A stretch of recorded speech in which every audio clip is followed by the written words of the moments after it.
हाय दोस्तों, I am back और आज मैं लेके आई हूँ साइकोलॉजिकल थ्रिलर मूवी जो 2009 में रिलीज हुई थी, आफ्टर लाइफ। मूवी के कास्ट है जस्टिन लॉन्ग, क्रिस्टियाना रिकी और लियाम नीसन। दोस्तों, आपको हमेशा ऐसा लगता है कि यार ये क्या लाइफ है, मैं बहुत दुखी हूँ इस लाइफ से, कुछ भी अच्छी चीजें नहीं हो रही हूँ, डिप्रेस हो। तो दोस्तों, ये मूवी खास करके आपके लिए बनाई गई है जो आपको एक अच्छा खासा लाइफ लेसन दे सकती है, कैसे अपनी लाइफ इम्पोर्टेंट है, हर एक पल जो हम जी रहे हैं उसका कोई रीजन है। सो कहानी की शुरुआत होती है एलियट से, जो कि एक फ्यूनरल हाउस का ओनर था। मरे हुए आदमियों को उनके फ्यूनरल के लिए वो रेडी करता था। हम देखते हैं कि उसके पास एक बूढ़े व्यक्ति का शव आया था जिससे वो बातें करके उन्हें फ्यूनरल के लिए रेडी करता है। अब इसके फ्यूनरल में आती है हमारी प्रोटैगनिस्ट एना। जो बूढ़े व्यक्ति गुजर गए थे वो एना के पियानो टीचर थे। फ्यूनरल में एना काफी ज्यादा रो रही थी और एलियट इसे देख लेता है। एना एक डिप्रेस्ड इनसिक्योर लड़की थी जो अपने जिंदगी से जरा भी प्यार नहीं करती थी। प्रोफेशन में वो मिडिल स्कूल की टीचर थी और एना का एक लविंग बॉयफ्रेंड भी था, पॉल, जो लॉयर था। वैसे तो इनका रिलेशन अच्छा चलना चाहिए था, लेकिन इन इनसिक्योरिटीज के कारण ही दोनों में थोड़ी बहुत डिस्टेंसिंग थी। और फ्यूनरल के अगले दिन पॉल को पता चलता है कि उसे एक अच्छा प्रमोशन मिला है और वो शिकागो शहर में शिफ्ट होने वाला है। तो वो एना को काफी महंगे होटल में डेट पे लेके जाता है, ये सोच के कि वो एना को प्रपोज करेगा ताकि दोनों भी शिकागो मूव हो सके। अब यहाँ पे एना को वो प्रमोशन और ट्रांसफर की बात बताता है और प्रपोज करने ही वाला था, लेकिन एना भड़क जाती है। उसे लगता है कि ये ब्रेकअप करके शिकागो जा रहा है, इसीलिए वो पूरी ब्रेक डाउन हो जाती है। वहीं पे उसके साथ झगड़ा करती है और रोते हुए ही वहाँ से चली जाती है। पॉल उसे रोकने की काफी कोशिश करता है, लेकिन वो नहीं रुकती और सीधा अपनी कार लेके चली जाती है। पॉल इसे लगातार कॉल करे जा रहा था और बाहर बहुत ज्यादा बारिश भी हो रही थी। उसी समय एना की कार के पीछे बहुत बड़ी वैन आके हॉर्न करने लगती है। उसकी नजर हट जाती है और उसी गड़बड़ी में उसका एक्सीडेंट होता है। अब ये सीन वहीं पे कट होके हम अगले सीन में जाते हैं जहाँ पे एलियट मॉर्ग हाउस में है, जहाँ पे एना के डेड बॉडी को वो फ्यूनरल के लिए रेडी कर रहा था। लेकिन अचानक से एना की आँख खुलती है और वो डर जाती है कि वो कहाँ है। तो एलियट उसे कहता है कि 8 घंटे पहले एक एक्सीडेंट में तुम्हारी मौत हो गई है, अब तुम्हें मैं फ्यूनरल के लिए रेडी कर रहा हूँ। ये सुन के वो बहुत घबरा जाती है, चीखने लगती, चिल्लाने लगती है, लेकिन वो अपने शरीर को उठा ही नहीं पाती। वो पूरी तरीके से पैरालाइज हुई थी। फिर एलियट उसे डेथ सर्टिफिकेट भी दिखाता है। अगले दिन पॉल को रियलाइज होता है कि एना अब तक घर ही नहीं आई है। तो यहाँ पे आसपास वो पूछताछ करने लगता है, स्कूल, दोस्त, सबसे पूछने के बाद वो एना के माँ के घर पे जाता है, जहाँ पे उसे एक्सीडेंट और डेथ के बारे में पता चलता है। तो वो पूरी तरीके से टूट जाता है, काफी रोने लगता है और खुद को गिल्टी मानने लगता है एना के मौत के लिए। इनफैक्ट एना की माँ भी यही कहती कि तुम्हारे कारण वो गुजर गई है। तो यहाँ पे दूसरी जगह हम एलियट को देखते हैं, वो एना के हेड इंजरी को स्टिच कर रहा था। उसी वक्त अचानक से बाहर कोई आ जाता है, इसीलिए एलियट एना को एक इंजेक्शन लगाता है और कहता है कि इससे तुम्हारे मसल्स रिलैक्स होंगे और रीगर मोर्टिस स्टेज को वक्त लगेगा। और एना धीरे धीरे बेहोश हो जाती है। बाहर एना की माँ आई थी। अब दोस्तों, यहाँ पे क्वेश्चन ये आता है कि अगर एना गुजर गई है तो एलियट उसे कैसे बात कर सकता है। तो दरअसल यहाँ पे एलियट के पास एक गिफ्ट था, वो मरे हुए लोगों को सुन, देख और उनसे बात कर सकता था। बाहर आके वो देखता है तो वो एना की माँ आई हुई थी, काफी दुखी थी और उन्हें एना का शव देखना था। तो ये उसका शरीर लेके आता है। उसकी माँ काफी देर तक दुखी हो जाती है और उसके बाद वहाँ से निकल जाती है। यहाँ पे थोड़ी देर के बाद एना बेहोशी से उठती है, इवन बॉडी में पल्स भी चल नहीं रहे थे। वो काफी घबरा के उठ जाती है और बाहर जाने का रास्ता ढूंढने लगती है। जोर जोर से हॉल का दरवाजा ठोकती है और हेल्प के लिए चिल्लाती है। उस वक्त एलियट ऊपर ऑफिस में था और उतने में ही पॉल यहाँ पे आता है। उसे भी एना के शव को देखना था। अब यहाँ पे पॉल एना का ब्लड रिलेटिव नहीं था, इसीलिए वो उससे मिलने नहीं देता और इसी बात से पॉल भड़क जाता है। एना जो कि बेसमेंट में थी, वो पॉल की आवाज सुन लेती है और जोर जोर से चीखने लगती है, मदद के लिए पुकारने लगती है। पॉल उसकी आवाज नहीं सुन पाता।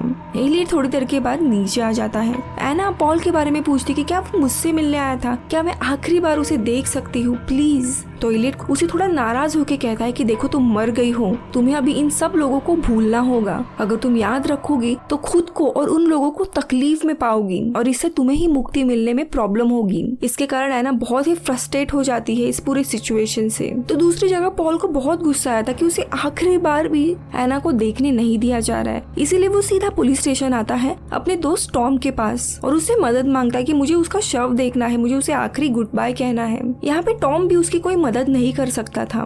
तो दूसरी जगह पे एना अभी भी अपने मौत को एक्सेप्ट नहीं कर पा रही थी। उसे लग रहा था कि वो सांस ले पा रही है, एक आदमी से बात कर रही है, यानी वो जिंदा हो सकती है, डॉक्टर से कुछ गलती हुई होगी। तभी एलियट उसे कहता है कि तुम्हें यही लग रहा है ना कि तुम जिंदा हो, लेकिन नहीं, वैसा नहीं है। मैं तुमसे बात कर पा रहा हूँ, ये कोई चमत्कार नहीं है, एक्चुअली ये मेरा गिफ्ट है। मैं मरे हुए लोगों से बात कर सकता हूँ, उन्हें सुन सकता हूँ, ताकि मैं उनके आखिरी ट्रांजिशन में उनकी मदद कर सकूं। ये सब सुनने के बाद एना काफी दुखी हो जाती है कि उसके पास एक सुंदर लाइफ थी, एक अच्छा बॉयफ्रेंड था, लेकिन उसने उस बात की वैल्यू नहीं की। काफी फ्रस्ट्रेट हुई थी वो इस पूरी सिचुएशन से और थक के सो जाती है। अब थोड़ी देर के बाद कुछ आवाज से अचानक से उठती है तो सामने एक बूढ़ी औरत थी जिसका शव थोड़ी देर पहले ही उसने देखा था। एना उसे देख के काफी डर जाती है। वो उसके नजदीक आके उसे कहती है कि तुम रेडी नहीं हो। अब उससे बचने के लिए एना एक डोर ओपन करती है और वहाँ पे चली जाती है। वो रूम तो और भी डरावना था, पूरा अंधेरा था। धीरे धीरे वो अंदर जाती है और कोई अचानक से उसे खींच लेता है पूरा ब्लैकआउट में। उसे आवाजें आने लगती है कि तुम मर गई हो, ये लाइफ तुम डिजर्व नहीं करती। और अचानक से एक लड़की आती है उसके सामने, वो भी एना ही थी और उसे वो कुछ बोलने लगती है और इसी डरावने सपने से एना उठ जाती है। ये पूरा उसका एक हेलुसिनेशन था। अब इस फ्रस्ट्रेशन के कारण आसपास का पूरा सामान वो फेंकने लगती है। एलियट एना को एक ड्रेस देता है जो उसके माँ ने भेजा था उसके फ्यूनरल में पहनने के लिए। उसी समय एलियट अपना कोट एक कॉर्नर में रख देता है और एना चालाकी से उसके कोट से चाबियां निकाल लेती है। थोड़ी देर के बाद एलियट अपना कोट लेके बाहर चला जाता है। एना यही मौका देखती है और अपने डोर ओपन करने की कोशिश करती है, लेकिन उसे काफी समय लग जाता है। तब तक दूसरी जगह पे एलियट पेट्रोल पंप पे रुक जाता है और उसे पता चल जाता है कि शायद एना ने चाबियां निकाली है, इसीलिए वो जल्दबाजी में वापस घर में आता है। एना काफी समय के बाद वो जैसे ही आने वाला था वो डोर ओपन करके कहीं और चली जाती है और हर एक रूम में जाके वो बाहर का दरवाजा ढूंढने लगती है। लेकिन थैंकफुली एक रूम में उसे फोन मिलता है और वो डरते हुए पॉल को कॉल करती है।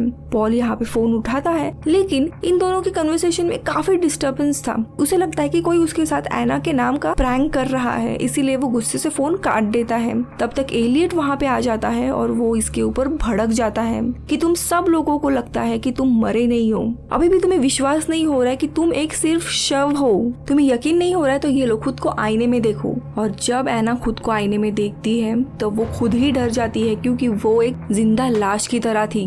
लेकिन यहाँ पे एक अजीब चीज होती है, जब वो सांस ले रही थी तब उसका रिफ्लेक्शन कांच पे जाके वो ब्लर हो जाती है, लेकिन उस कांच को वो खुद देखने से पहले ही एलियट उसे पोंछ देता है। अब ये सारा किस्सा जैक नीचे से देख रहा था। अब अगले दिन पॉल एना के स्कूल में जाता है उसका सामान कलेक्ट करने के लिए। जैक उसे वहाँ पे देख लेता है और वो कहता है कि उसने एना को रेड ड्रेस में देखा था एलियट के यहाँ पे। पॉल खुद स्ट्रेस में था और वो कहता है कि नहीं बेटा ये बात सच नहीं है। लेकिन छोटा जैक पॉल को भला बुरा कहने लगता है कि तुम्हें मेरे टीचर की कोई परवाह ही नहीं है, मैं बता रहा हूँ मैंने देखा है उनको, लेकिन फिर भी तुम उन्हें मरा हुआ कह रहे हो, अच्छा हुआ वो तुम्हारे साथ नहीं है। ऐसे कुछ अजीब ही चीजें बोलने लगता है जिसके कारण पॉल को बहुत ज्यादा गुस्सा आता है एंड वो जैक को मारता है और वहाँ से चला जाता है। तो यहाँ पे फ्यूनरल होम में एक और लाश लाई जाती है। दरअसल वो लाश एक पुलिस ऑफिसर के भाई की थी।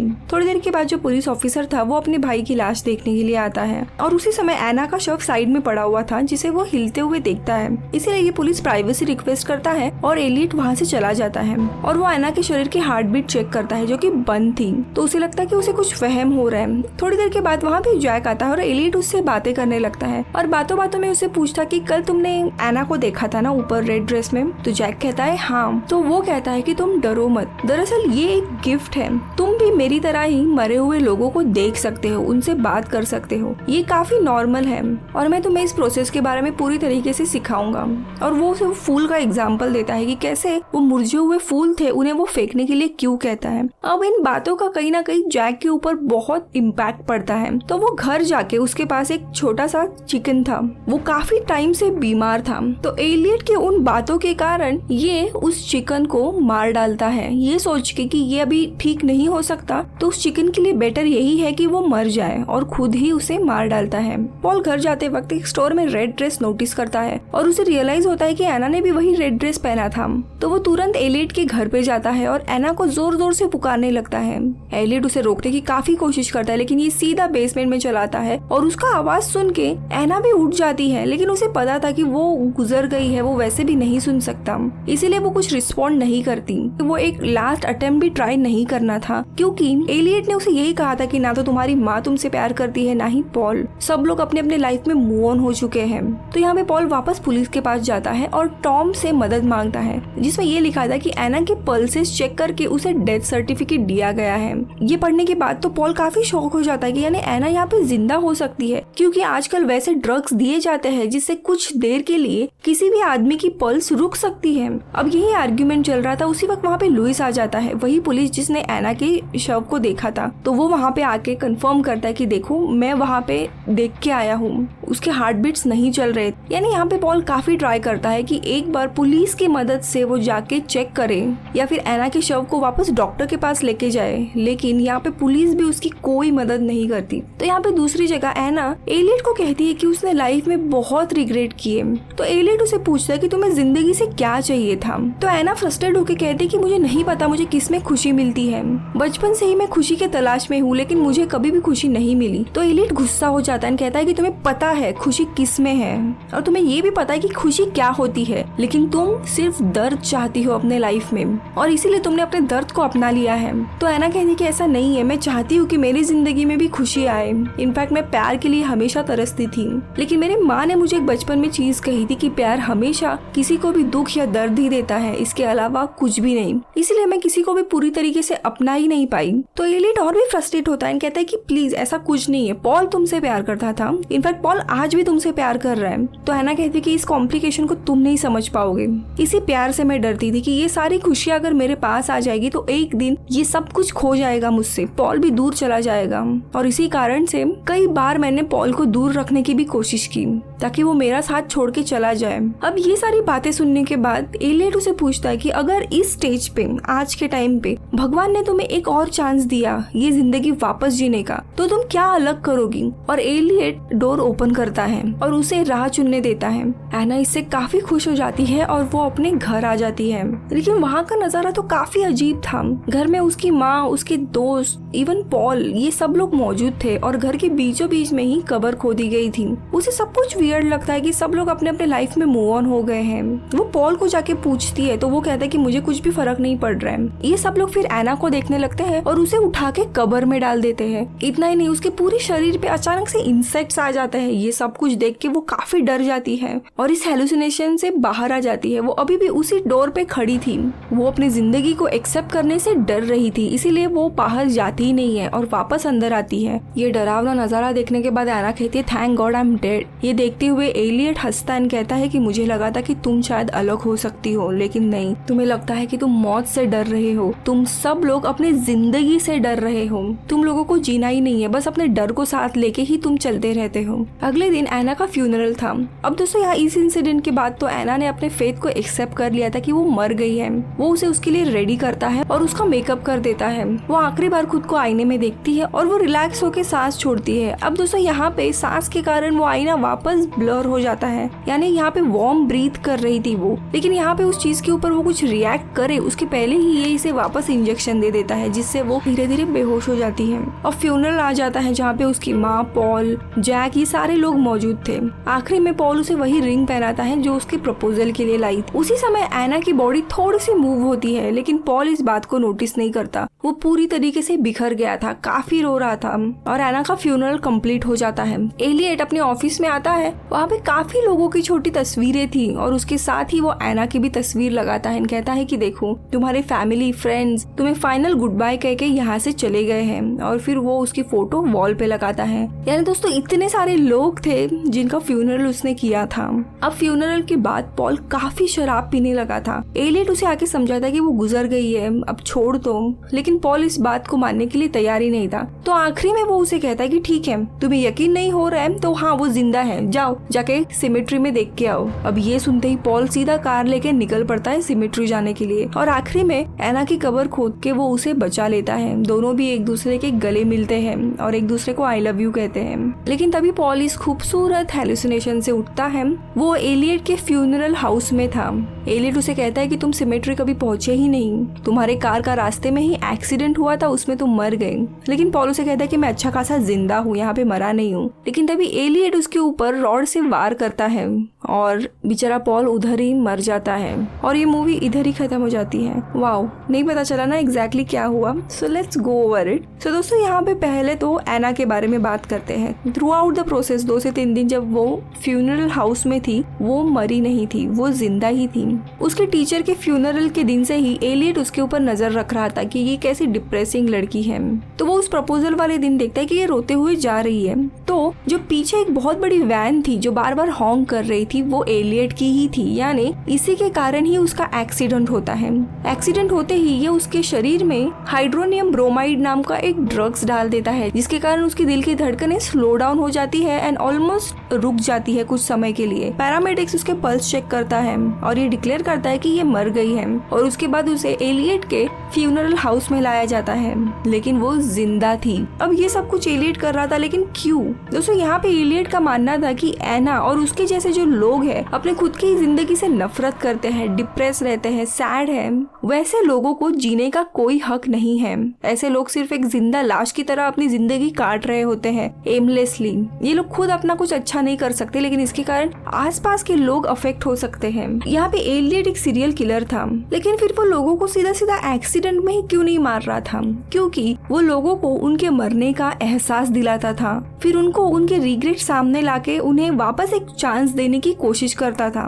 एलियट को देखना है कि इस बार ये लोग जिंदगी की अहमियत समझ पाते हैं या नहीं। एना के साथ भी वो यही करता है, उसे एक मौका देता है, लेकिन एना भी अपनी जिंदगी से डरती है और यही चीज देख के वो ये स्टेटमेंट कहती है कि thank God it's over and I am dead. लेकिन दोस्तों, यहाँ पे पॉल को पुलिस की अगर थोड़ी बहुत भी मदद मिल जाती तो शायद एना आज बच सकती थी। लेकिन एलियट पॉल को क्यों मार डालता है? वो भी धीरे धीरे डिप्रेस रहने लगता है कि एना अभी उसकी जिंदगी में नहीं है। फ्यूनरल के बाद एलियट उसे समझाने की काफी कोशिश करता है, लेकिन पॉल नहीं मानता। आखिरी में वो गुस्सा होकर कहता है कि शायद हाँ वो जिंदा होगी, जाओ उसकी मदद करो। यहाँ पे दरअसल वो पॉल को उकसाने की कोशिश कर रहा था और पॉल वही गलती करता है। शराब के नशे में वो गाड़ी चलाने लगता है और एलियट के कारण ही उसका एक्सीडेंट होता है। ये पार्ट मूवी में हमें दिखाया नहीं है, लेकिन उसका एक्सीडेंट हुआ था। पॉल को लगता है कि उसने एना को बचा लिया और दोनों एक दूसरे के गले मिलते हैं, लेकिन ये सब कुछ पॉल के दिमाग का खेल था। असलियत में पॉल का एक्सीडेंट होता है। यहाँ पे भी एलियट उसे वो ड्रग्स देता है जिसके कारण उसके दिल की धड़कनें रुक जाती है और पैरामेडिक्स उसे मरा हुआ साबित करता है और वो एलियट के फ्यूनरल हाउस में लाया जाता है। और जब उसकी आंख खुलती है तब वहीं पे एलियट उसे सीधा मार डालता है। लास्ट के सीन में हम जैक को वहाँ देखते हैं, यानी यहाँ पे जैक भी काफी तरीके से इन्फ्लुएंस हुआ था एलियट के उस पूरे प्रोसेस से और शायद आगे जाके वो भी एलियट की जगह लेगा। तो ये थी मूवी आफ्टर लाइफ। काफी अलग कंसेप्ट था सीरियल किलर का। देखिए दोस्तों, जिंदगी की खुशियों की वैल्यू तभी आती है जब जिंदगी में थोड़ी बहुत दुख भी होते हैं। ऐसा नहीं कि जिंदगी में हमेशा खुशियां ही मिलेगी, दुख के बादल भी कभी कभी आते हैं, लेकिन उनसे हमें मायूस नहीं होना है क्योंकि हर खुशी और दुख एक टाइम वैलिडिटी के साथ आते हैं। आपको इस मूवी का एक्सप्लेनेशन कैसा लगा मुझे कमेंट सेक्शन में बताइए। मैं मिलूंगी आपसे अगले वीडियो में, तब तक के लिए बाय बाय।